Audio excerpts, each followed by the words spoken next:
Hi, I'm Armando. Hi, I'm Princetta. In recent news, Jonathan Gruber apologizes for his insulting comments toward Obamacare. He was recently interviewed by Issa, and she asked him some hard down questions, and she said, "Are you stupid?" Mm-hmm.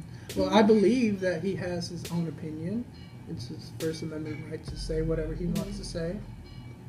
So, I mean, I don't think he should have been penalized for it. His response, though, was, "No, I don't think so. I don't think so." So I just thought that was really interesting. It is interesting. But they won't, review, they won't say his comments about what he said exactly, but they're just saying that he said some really rude comments. So I thought that was interesting. Did he get fired for it? Oh, they're investigating. It's really bad. Recently, the U.S. has added 321,000 new jobs in November to mark the biggest gain in nearly 3 years, extending the strongest streak of hiring in several decades. Virtually every industry added employees, and many of the new jobs in fields that pay well. Hiring was also revised up by a combined 44,000 in prior 2 months, offering more evidence that the U.S. economy could be gaining up for its best year of growth in 2015 since the Great Recession. The nation's unemployment rate, meanwhile, held steady at a 6-year low of 5.8%. The bulk of the job gains were concentrated in white-collar professions like retail, healthcare, and manufacturing. The unemployment rate fell from 6.1 to 5.9. What that means is that the unemployment rate is below 6% for the first time in 6 years. And we're on pace for the strongest job growth since the 1990s. Professional services led the way again, creating 86,000 new jobs. Retailers also added 50,000 new workers to get up for the new expected best holiday season shopping. In news today, President Obama will again defend his new immigration policies during a Tuesday trip to Nashville. Obama also comments on a new Senate report on alleged torture of suspects during the war of terrorism. In the morning before leaving for Nashville, Obama will give a speech in Washington to senior executive service. The Central Intelligence Agency's torture of detainees was developed by 2 inexperienced contractors who were eventually paid $81 million for their work, according to a Senate Intelligence Committee report on the program released Tuesday. The 2 psychologists were working at the U.S. Air Force Survival, Evasion, Resistance, and Escape School prior to the September 11 terrorist attacks.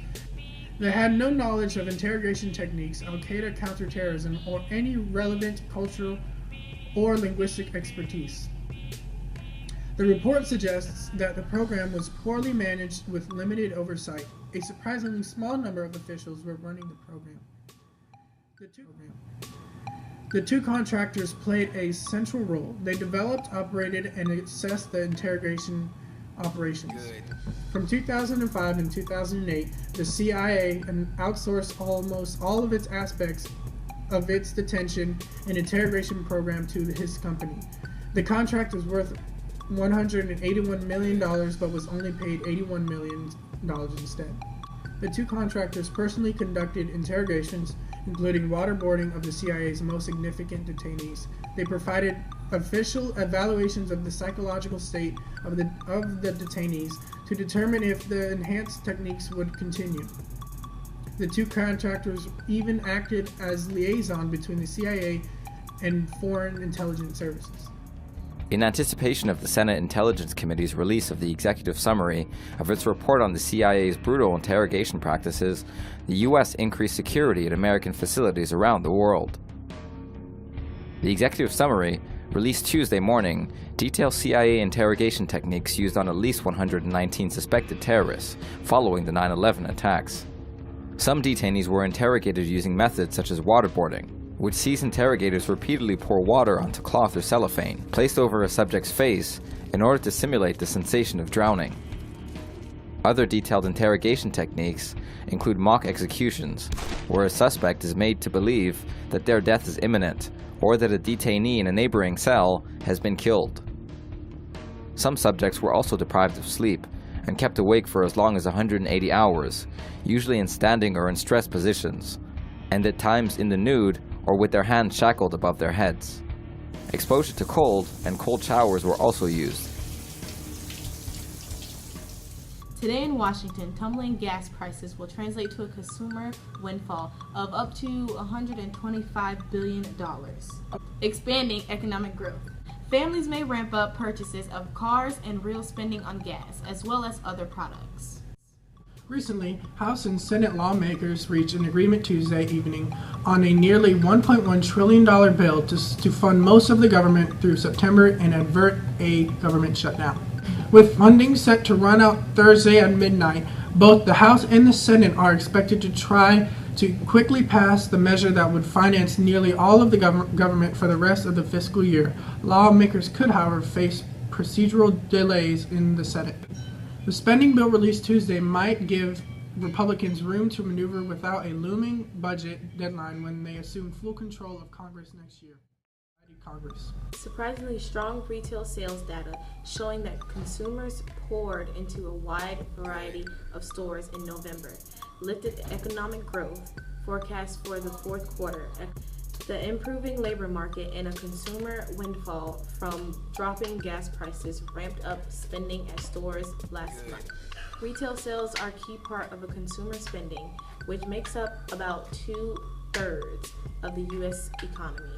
Therefore, quickly rising spending at stores gives a lift to overall personal consumption, which in turn strengthens broader economic growth. The government reported earlier Thursday that retail sales in November expanded at the fastest pace in 8 months, rising 0.7%, blowing past the consensus estimate of 0.4%.